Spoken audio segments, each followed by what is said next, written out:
Shane Keller didn't expect to catch a woman in his arms right outside the produce aisle, but that's exactly what happened on a Tuesday morning when he was balancing a toddler on his hip and a half-cracked grocery bag in the other. "Whoa, hey. I've got you," he said, instinctively dropping the bag and tightening his hold around the woman who had just stumbled into his chest. She looked up at him, dazed. Her skin was pale, lips parted, and her breathing was shallow. I think I stood up too fast," she whispered. Shane gently guided her to sit on the bench near the store's front window. "You're okay, just sit. Breathe. Hey, Abby, give the nice lady some space, sweetheart." The small girl with chestnut curls and a glittery cat ear headband widened her eyes but obeyed, holding her stuffed bunny tighter. "Daddy, is she sick?" Abby asked. "I think she just needs a minute, baby." The woman was stunning, messy hair, expensive-looking coat, but no makeup. Not the kind of person you expected to pass out in a grocery store. Shane crouched next to her, steadying her trembling hands. "Did you eat today?" he asked softly. She blinked. "Coffee, I had coffee. That's not food." "I was in meetings, I forgot." He raised an eyebrow. "You forgot to eat for 12 hours. She looked away, embarrassed. "I didn't mean to, I had a lot going on." Shane took off his hoodie and handed it to her. "You're freezing. Put this on. I'll grab some orange juice."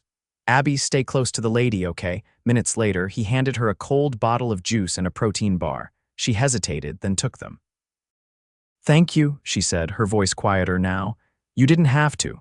"Yeah, well, you almost face-planted into a stack of pineapples. I'd say I did." Despite her state, she laughed lightly. Pineapples would have been a dramatic way to go. Messy, too. She took a sip of juice, and her color started to return. "You're really calm for someone who just caught a stranger." "I'm a dad," he said, glancing at Abby, who was now humming and swinging her legs. "Panic doesn't work on toddlers." "You learn fast." The woman looked between him and Abby. "Is it just you two?" Shane nodded. "Yeah, it's been just us for a while." She was quiet for a moment, then extended her hand. "Zara Fields." He shook it. "Shane Keller, that's Abby." Zara smiled at the little girl. "Hi, Abby." Abby clutched her bunny and whispered, "Hi." "I should call someone to pick you up," Shane said, standing. "You probably shouldn't be driving." Zara blinked. "No, I'm fine. Today was a lot. I was trying to get away from work. Clear my head. Didn't work out so well." She smiled again, tired but grateful. "No, but I guess if I had to collapse somewhere, a grocery store with a kind stranger and his daughter isn't the worst place." He grinned. "You sure you don't want me to call anyone?" "No, I'll take a cab." "I just need a few minutes." He hesitated. "You live close," she nodded. "Penthouse on 5th and Hamilton." Shane paused. That was not a cheap address, but he didn't say anything. "Well," he said, lifting Abby again, "try not to faint on the way out." Zara chuckled. "I'll try my best." As he turned to walk away, she called out, "Hey, Shane." He looked back. "Thanks, really," he nodded. "Anytime." He didn't expect to see her again. But 3 days later, she showed up at his small repair shop, standing in a silk blouse and black jeans like she'd just stepped out of a magazine. "You fixed my life, so I figured the least I could do is let you fix my radiator." He blinked. "Zara," she held up a car key. "It's making weird noises, and I'm pretty sure my assistant booked me a fake appointment just so I'd take a break." Shane wiped his hands on a rag. "You tracked me down. You had your name on your hoodie. Keller's Auto Repair," he laughed. "Right. Guess I should stop wearing that if I want privacy." She hesitated, glancing around the tiny garage with its peeling paint and old coffee machine. "Do you have time? For you?" "Sure." As he opened the hood of her car, she leaned against the wall and watched him. "You're really good with your hands," she said. He looked up. "That sounds dangerously flirty," she shrugged. "Maybe it is." "Why?" "Because I wanted to see you again." He paused. "You didn't seem like the type who needed rescuing." "I'm not." "Then why show up?" She walked closer, her voice softer now. "Because something about you and Abby felt real, and I haven't had real in a long time." He stilled, looking at her carefully. "You're not just some woman who forgot to eat, are you?" Zara smiled, almost sadly. "No, I'm not." He waited. She exhaled. "I'm the CEO of Fields & Co. We do tech development, investment portfolios, all the boring stuff. I live in meetings, I eat stress for breakfast, and I've built an empire. But I forgot what normal felt like, until you." Shane looked at her like she'd just told him she was royalty. You're a billionaire, she laughed, not quite, but close. He stepped back, running a hand through his hair. Damn, too much, a little, she nodded. Okay. I'll go, but he stopped her. No, wait, she turned. I'm not used to women like you showing up in my life, women like me, powerful, rich, out of my league. Zara stepped closer. Maybe I'm not out of your league, maybe I finally found someone worth chasing. His eyes met hers. Zara, I didn't come to play games, Shane. I came because you caught me, and not just when I collapsed. You saw me. You helped me when I didn't even know I needed help. He looked down at his grease-stained hands, then back at her flawless nails. You're serious about this? Completely, he exhaled. Then I guess I should stop worrying about leagues, she smiled. You really should. Abby ran into the garage from the little playroom in the back. Daddy, I painted you a car. Zara crouched down. Can I see it too? Abby nodded, handing her the paper shyly. Zara smiled warmly. It's beautiful. Shane watched her kneel on the garage floor in her designer heels, talking to his daughter like she wasn't the CEO of anything, and in that moment, something shifted. Maybe she didn't need rescuing, but maybe he did. The next time Zara showed up, it was raining hard enough to drown the city. Shane was kneeling under the hood of an old pickup, sleeves soaked through and rainwater dripping from his jaw when he heard the unmistakable crunch of high heels on gravel. You're going to get electrocuted out here, she called over the downpour. He straightened, brushing water from his face, and turned. You know there's a door, right? Zara stood in an oversized navy coat, her hair pulled back in a low twist. I thought you'd be inside. I was trying to beat the storm. Guess it beat me instead. She stepped under the overhang, shaking water from her coat. I brought something. If it's an umbrella, you're about 20 minutes late. She lifted a paper bag. Soup, from that place near Easton Street. You mentioned liking their clam chowder once, he blinked. I did. You didn't think I was listening. You're full of surprises. She handed him the bag. You looked like you hadn't eaten. He took it, surprised by the warmth in his chest. Thanks. I was planning on grabbing something once I finished this job. She glanced at the truck. That looks like a nightmare. Exhaust systems rusted through. Guy's been driving it like that for months. Zara tilted her head. So why fix it? Couldn't he just buy another car? Not everyone can, Shane said, wiping grease from his hands with a stained towel. Sometimes you hold on to what you've got because it's all you can afford. She was quiet for a moment. Then do you always talk like that? Like what? Like you've lived 3 lives already? He gave her a half grin. Maybe I have. Inside, Abby was sitting at the counter with a coloring book and a peanut butter sandwich, the shop's old radio playing faint jazz in the background. When Zara entered, the little girl looked up. You came back. Zara crouched beside her. I did. You drawing something new today? Abby held up her crayon-covered page. It's a spaceship. That's amazing, Zara said, genuinely impressed. You know, I've never been in a spaceship before. Abby gave her a mischievous look. You can't go unless you have a helmet. I'll find one, Zara promised. Shane watched them from the doorway, drying his hair with a towel. You two want to eat with me, or should I just hoard the soup? I'll join you, Zara said, rising, but only if you let me pour it. He gestured to the small kitchenette in the back. Be my guest. Over mismatched bowls and a shared loaf of crusty bread, conversation drifted from small things, how Abby's teacher gave her a sticker for helping a classmate, to more grounded topics. So, Shane asked, how does someone like you end up melting down in a grocery store? Zara stirred her soup thoughtfully. Because someone like me forgets to stop. I've been running this company since I was 28. I thought if I worked hard enough, I'd finally be able to breathe. But the higher I climbed, the harder it got to catch my breath. He took a bite, waited. And the people around you, they expect me to keep climbing. No one ever asks if I want to. He leaned back. Do you? I don't know. I used to. Now, she looked at him, eyes steady. Now I think I might just want something different. Abby yawned and leaned into her father's side. Shane glanced at the clock. She's due for bed soon. Rain's not letting up. Zara stood. I'll call a car. You could wait it out, he said slowly, watching her. If you want. She hesitated only a second. All right.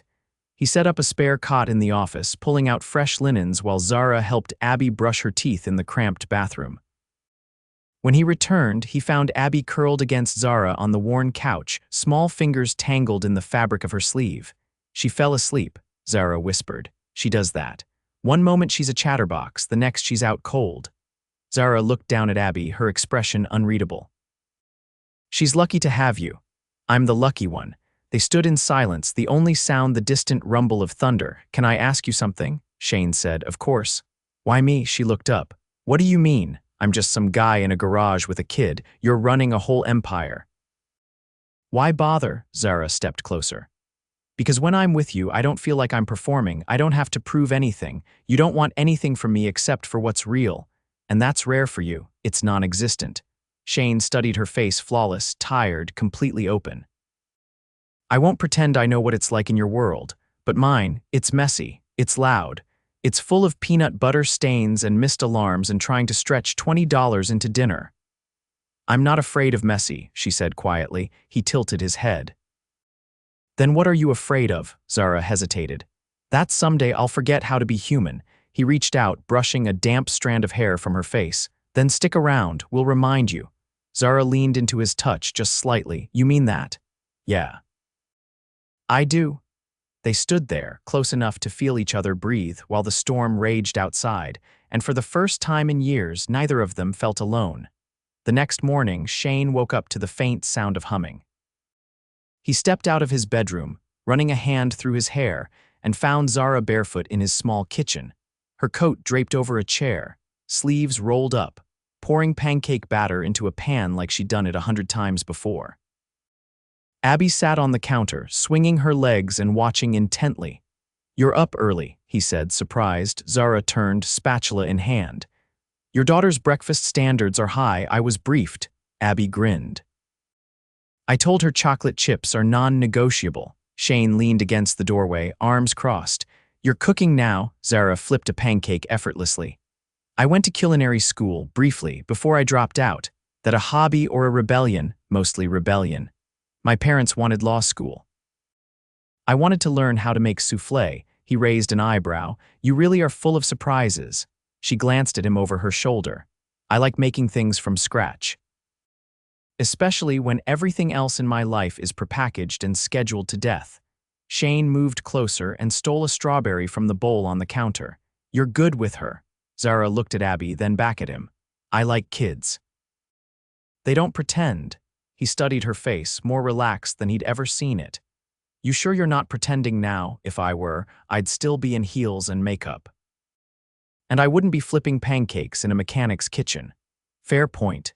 The rest of the morning passed in a rhythm that felt dangerously natural. Abby drawing spaceships on napkins, Zara humming as she cleaned up, Shane patching up a customer's invoice at the corner desk. No tension. No questions, just quiet presence. But by midday, reality returned. Zara's phone rang from her coat pocket. She walked out onto the back steps to take the call, voice clipped, posture tense. When she came back in, everything about her was sharper. The softness in her shoulders was gone. The warmth in her eyes had dimmed. I have to go, she said, grabbing her bag. There's a board meeting. Something's wrong with one of our European acquisitions and my CFO's panicking. Shane didn't ask what kind of numbers were involved. He just nodded. You want me to walk you out? She paused. No, stay with Abby. She's showing me her spaceship plans next time, remember? Abby ran to hug her leg. Will you come back soon? Zara knelt down, brushing a curl from the little girl's forehead. I'll try. Then she stood, looked at Shane, and said nothing else before slipping out the door. For 2 days, there was silence, no calls, no visits, just the absence of her presence where it had somehow become expected. Shane tried not to care. He threw himself into work, fixed 6 cars, replaced a fuel pump, and took Abby to the park twice. But he caught himself watching the road every time a black car passed. On the 3rd day, she returned. Not in heels, not in silk, but in jeans and a faded hoodie, hair pulled up, eyes tired. He was under the hood of a sedan when he saw her standing near the entrance, hesitating. He wiped his hands and walked over. You all right? She nodded slowly. Barely. I haven't slept more than 4 hours since I left here. You didn't have to come back. I did. He studied her face. What happened? Zara exhaled. I got into a fight with my board. One of our partners in Berlin pulled out of a deal last minute, and it cost us 6 figures in under 24 hours. I suggested we pull back on expansion and focus on stabilizing. The board thinks I'm being emotional. Are you? No, I'm being human. But apparently that's worse. He didn't respond immediately. Then why come here? Because here I'm not being measured by quarterly reports or stock performance. I'm just me. She looked at him, eyes unreadable. I've spent years building something that can run without me. And now I'm realizing I don't know what I want to do if I'm not running it. He nodded slowly. That's a hard place to be. Zara stepped closer. When I was here last, I didn't think about anything except the way your daughter looked at me like I mattered. And the way you didn't flinch when I told you the truth. You want to matter to us. Yes, you already do. That stopped her. She swallowed hard. I don't want to ruin this just because I'm not used to things that don't come with contracts and contingency clauses. He reached for her hand, grease-stained fingers brushing her clean ones. You don't need a contract, just stay. But what if I crash again? Then I'll catch you. Again, her eyes filled, but she blinked them clear. You're not afraid of what I am. I've seen what you are underneath all that, and I like her. A noise from the office interrupted them, Abby calling out for help with her paper spaceship. Zara hesitated. Can I go? Shane said, releasing her hand. She's been saving the best parts for you. Zara stepped inside, and for the first time since she was 22, she felt like she didn't have to apologize for choosing something that didn't come with a 5-year strategy. Shane watched as she knelt beside Abby, listening intently to every word about boosters and glitter glue. He didn't know what would come next, but for the first time in years, he wasn't afraid to find out. The invitation was handwritten, thick ivory cardstock, tucked into a deep red envelope that looked completely out of place in Shane's mailbox, wedged between a coupon booklet and a water bill. He opened it at the kitchen counter while Abby colored in a workbook beside him. The elegant script inside read, "You are formally invited to the Fields & Co. Winter Gala. Black tie, Friday evening, 6 o'clock, Westview Hall." There was no note, no signature, but he knew who it was from. He stared at it long enough for Abby to notice. Is that from her? He nodded slowly. Yeah, are you gonna go? He hesitated. You think I should? Abby didn't look up from her crayons. She likes you, you like her. That's adult code for go to the party. Shane exhaled through his nose. You've been spending too much time with her. She taught me how to say strategic acquisition yesterday. That made him laugh, and he tucked the card into his jacket pocket. He didn't own a tux. He didn't even own a proper suit anymore. But 2 days later, he stood in front of a mirror in a navy jacket and crisp white shirt that had once belonged to his brother, clean-shaven for the first time in months, and wondered if he looked like a man who belonged in a ballroom. Mrs. Hendricks from down the street agreed to watch Abby for the night, and by the time Shane pulled into the valet line outside Westview Hall, he already regretted coming. The building was lit from top to bottom, crystal chandeliers gleaming through tall windows, guests in gowns and tuxedos flowing through the entrance like they belonged to another world entirely. He handed over his keys, adjusted his collar, and walked inside. Zara was standing near the base of the grand staircase, speaking to 2 older men in tailored suits. Her gown was a deep slate blue, sleek and backless, her hair in a soft twist that exposed the line of her neck. She looked like a painting composed, breathtaking, untouchable, until she saw him. Her expression changed instantly, not surprise, but something deeper, like relief wrapped in awe. She excused herself from the men and crossed the marble floor with deliberate steps. You came, she said, voice low. You invited me, he said, glancing around. I figured it'd be rude to ignore a handwritten card. She smiled faintly. You clean up well. I borrowed the jacket from a man who hasn't worn it since 2009. Then 2009 had excellent taste. He looked at her dress but didn't say anything about it. Instead, you're really in your element here. She shook her head. Not anymore. Still looks like your kingdom. I invited you because I wanted a piece of mine to meet a piece of yours. He blinked. You sure they'll mix? I'm hoping they'll blend. A man approached, clipboard in hand, whispering something about the keynote speech. Zara's jaw tightened for a fraction of a second. I can wait, Shane said. She shook her head. Come with me. He followed her through a side hallway, past staff and servers scurrying with trays until they reached a lounge with floor-to-ceiling windows. She closed the door behind them. I needed 5 minutes, she said, kicking off her heels and sinking onto a velvet settee. I've been talking nonstop since 4 o'clock. I can leave if you need actual quiet, she looked at him. Stay, he sat across from her. You always look like you're balancing the entire world. I am, he leaned forward, elbows on his knees. Why did you really ask me here? She was quiet for a beat. Because I needed to see if this us could exist outside of your shop and my kitchen attempts. And she met his gaze. I want it to, but that only works if you do too. He didn't answer right away. The silence between them wasn't awkward, it was charged. I'm not afraid of your world, he said finally, but I won't pretend in it either. I can't play a part I don't understand. I'm not asking you to, you kind of are. That card, this room, those people, they expect someone who knows what to say and when to say it. They can expect whatever they want. I only care about what you say to me. He stood and walked to the window, looking out at the city lights. I don't have money, Zara. I don't have a degree. I don't own a suit that fits, but I've raised a daughter who knows how to ask questions, who believes in kindness, and who thinks you're part of her spaceship crew now. Zara stood too, slowly. I care about all of that more than anything I've built. Then prove it. She stepped closer. How? Come home with me. Not tonight. Not like that. But come see what it's like on a Sunday when the grocery list is longer than the money I've got in my wallet and Abby's singing off key and the washing machine leaks. If you can sit in that and still want to be here, then I'll believe this is real. Zara didn't hesitate. Yes, he blinked.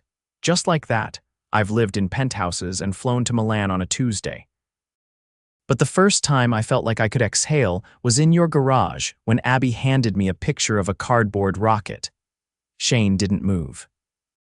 You're not saying this because you're tired of your life. I'm saying it because I want to build one that includes yours. He looked at her like she might disappear if he blinked too hard. I didn't expect any of this.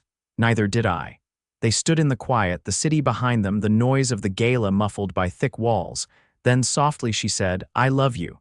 He didn't flinch. He stepped forward, took her face in his hands and kissed her slow, sure, unhurried. When they pulled back, he whispered, You're not allowed to take that back. I won't. They left the gala together, hand in hand, past the murmurs and stares, past the flash of cameras and the whisper of scandal, and on Sunday she showed up again. In jeans and sneakers, holding a bag of groceries and a bottle of glue for spaceship repairs. She never left, not when the roof leaked, not when Abby got the flu, not when Shane lost 2 clients in a week and paced the living room at midnight trying to figure out how to stretch a paycheck. She stayed, and one summer afternoon, under a wide oak tree behind the shop, he knelt without a ring, without a speech, and asked, Will you stay forever? Zara smiled, eyes full and bright. I already am, and she meant it. The first time Shane visited Zara's office, he wore the same jacket from the gala, a button-down shirt Abby had ironed with exaggerated care, and a pair of shoes he'd polished so hard they could reflect regret. He stepped into the glass and chrome building with the quiet certainty of a man who didn't belong, but had been personally invited. Zara met him in the lobby. You're early, she said, brushing a strand of hair behind her ear. You sounded tense on the phone.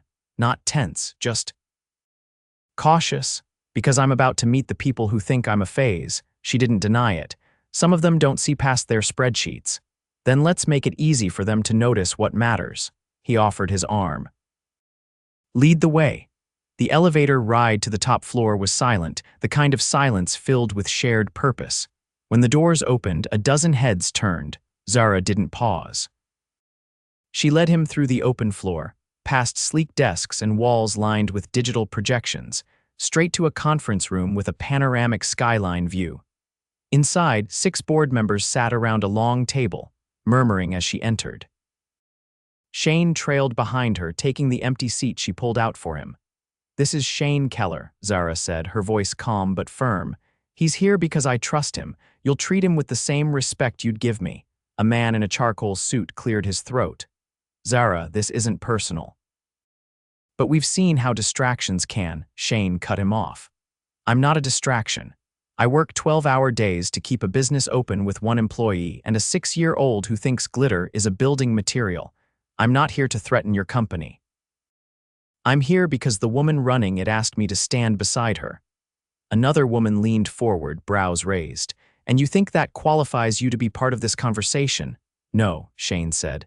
But I'm not trying to be part of your conversation. I'm trying to be part of her life. And if that overlaps with this room, I'll treat it with the same grit I treat everything else. Zara watched him, something unreadable in her eyes. When the meeting ended, she didn't say a word until they were alone in her office. I've never seen them that quiet, she said, closing the door behind her. I didn't mean to hijack your meeting. No, she said softly. You reminded them I'm not alone. He looked out the window. You sure you want this kind of divide? I'm not dividing anything, I'm blending it. You said that once. You listened. I always listen to you. She crossed the room and stood in front of him. Her voice dropped. My lease ends next month. He blinked. You're moving? I was thinking about it. To where? She didn't answer. She just looked at him like the question had an obvious answer. He stepped closer. You're serious. I want to be where you are, where Abby is, where Sunday mornings mean pancakes and spaceship parts on the floor. He took her hands. You'd give all this up. Not give up, trade in. I've built enough towers. Maybe it's time I build a home. Shane kissed her, not the kind of kiss filled with urgency or nerves, but the kind that said, yes, this is it. This is where we're going. 3 weeks later, they moved into a modest house with a wide porch and a crooked mailbox at the end of a quiet street. Zara kept working, but part-time, consulting only on the projects she cared about. She turned one of the upstairs rooms into a studio, where she painted late into the night abstract bursts of color that Abby insisted were coded maps to distant planets. Shane expanded the garage behind the house. Business picked up. Word spread, and soon people from across the city drove out just for a tune-up. One evening, as the sun dipped low and the sky turned the color of old pennies, Zara sat on the porch steps barefoot, wearing paint-smeared jeans and holding a lemonade. Abby darted across the yard with a cardboard helmet on her head, chasing a neighborhood cat she'd named Commander Whiskers. I never saw this coming, Zara said. Shane joined her, sitting beside her on the warm wood. Me neither. I always thought I'd end up in a penthouse with a view of the skyline. You still have a view, he said, pointing to the stars just beginning to peek through. It's just upside down, she laughed, leaning against him. Do you regret anything? No, he said. Not one moment. Abby ran up to them, out of breath. Can we have a rocket launch tonight? Zara glanced at Shane. Do we have enough baking soda? I think I can find some. As Shane stood to head inside, Zara caught his hand. Don't forget tomorrow, he raised an eyebrow. How could I? I've been practicing my vows in the mirror like a man with a stage fright problem. She grinned. You're not nervous, are you? Only about tripping over the aisle runner. You won't, she said. But if you do, I'll pretend it was part of the plan. The next day, under an old oak tree wrapped in white lights, with Abby standing proudly in a flower crown she made herself, they said their vows, no tuxedos, no orchestra. Just a small group of friends, a few neighbors, and the kind of love that didn't need embellishment. Zara wore a simple ivory dress with a blue ribbon at the waist. Shane wore clean jeans, a pressed shirt, and a tie Abby insisted on tying herself. As they kissed, the crowd cheered, and Abby blew bubbles with fierce concentration. Later that night, after everyone had gone and the dishes were stacked in the sink, Shane carried Zara across the threshold of their home. You know, she said, curling into him, I used to think love meant sacrifice, giving up parts of yourself to fit someone else's shape. He set her down gently. And now I know it's about finding someone who makes you more of who you already are. Shane kissed her forehead. Welcome home, Zara Keller, she smiled. Took me long enough. Life moved forward, not in grand gestures but in quiet moments. Abby lost her first tooth and insisted on writing a thank you note to the tooth fairy. Shane built a tree swing that hung crooked but held. Zara turned her paintings into a children's book, which Abby proudly brought for show and tell. And on a slow morning, with pancakes cooling on the table and sunlight pouring through the kitchen windows, Zara looked across the room at the man she loved, and the girl who called her family and knew, without question, she'd built exactly the life she was meant to live. Forever started here. And it was everything she never knew she needed.